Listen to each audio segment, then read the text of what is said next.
আসসালামু আলাইকুম। প্রিয় সকল দিনী ভাই, সকলে ভালো আছেন? আলহামদুলিল্লাহ, আমিও ভালো আছি। ইসলাম একটি পরিপূর্ণ জীবন ব্যবস্থা। ইসলামের বিষয়ে কথা বলা প্রতিটি মুমিনের দায়িত্ব। আর এই দায়িত্ববোধ নিয়েই আমি সবসময় কাজ করি। এর মাঝে কোনো ভুল ত্রুটি থাকলে অবশ্যই ক্ষমার দৃষ্টিতে দেখবেন। আর মানুষ মাত্র ভুলের ঊর্ধ্বে নয়। ইসলামের কথা বলতে গিয়ে যদি কোথাও ভুল ত্রুটি হয় তাহলে অবশ্যই ক্ষমার দৃষ্টিতে দেখবেন। আর আমি সর্বোচ্চ চেষ্টা করি যে হাদিসগুলো উপস্থাপন করবো এটা অবশ্যই সহিশুদ্ধভাবে প্রমাণ করার বা দলিল সহ উপস্থাপন করব ইনশাআল্লাহ। আমার আজকের টপিকের বিষয় সহিহ আল বুখারীর গ্রন্থ, অধ্যায় নম্বর 4।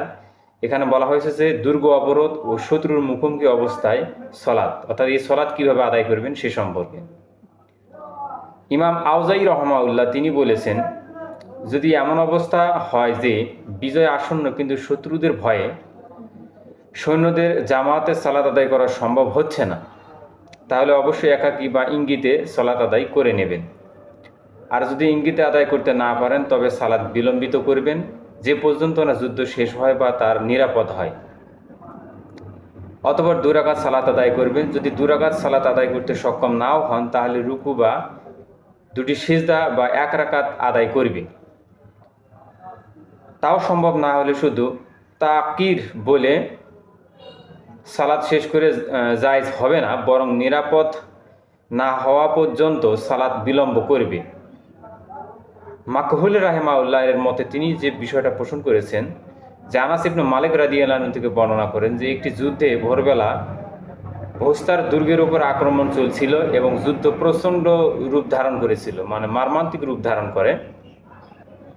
ফলে সৈন্যদের সালাত আদায় করা অসম্ভব হয়ে পড়ে এবং সূর্য উদয় হয়ে যায়। এবং সূর্য ওঠার বেশ পরে আমরা সালাত আদায় করেছিলাম। আর আমরা তখন আবু মুসা রাদিয়াল্লাহু আনহুর কাছে ছিলাম। পরে সে দুর্গ আমরা জয় করেছিলাম এবং আনাস ইবনে মালিক রাদিয়াল্লাহু আনহু বলেন যে সালাতের বিনিময়ে দুনিয়া তার সব কিছুতে আমাকে খুশি করতে পারবে না। অর্থাৎ আনাস রাদিয়াল্লাহু আনহু বললেন সালাতের বিনিময়ে পৃথিবীর যে কোনো কিছু তাকে সবচেয়ে বেশি মর্যাদা দিতে পারবে না। জাবির ইবনে আবদুল্লাহ রাদিয়াল্লাহু আনহু থেকে বর্ণিত এই হাদিসটিতে খন্দকের যুদ্ধের দিন উমর রাদিয়াল্লাহু আনহু কুরাইশের গোত্র কাফিরদের মন্দ বলতে বলতে আসলেন এবং বললেন, হে আল্লাহর রাসূল, সূর্য প্রায় ডুবে যাচ্ছে অথচ আসরের সালাত আদায় করতে পারিনি। তখন নবীজি সাল্লাল্লাহু আলাইহি সাল্লাম বললেন যে আল্লাহর কসম, আমিও তা এখনও আদায় করতে পারিনি। বর্ণনাকারী বলেন যে অতঃপর তিনি মদিনায় বুদহান উপত্যকায় নেমে উযু করলেন এবং সূর্যাস্তের পর আসরের সালাত আদায় করলেন। অতঃপর মাগরিবের আদায় করে নিলেন। এই হাদিসের মান সহিহ।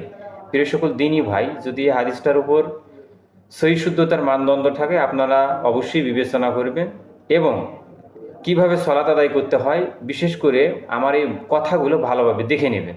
সকলকে আমার সালাম। আসসালামু আলাইকুম ওয়া রাহমাতুল্লাহ।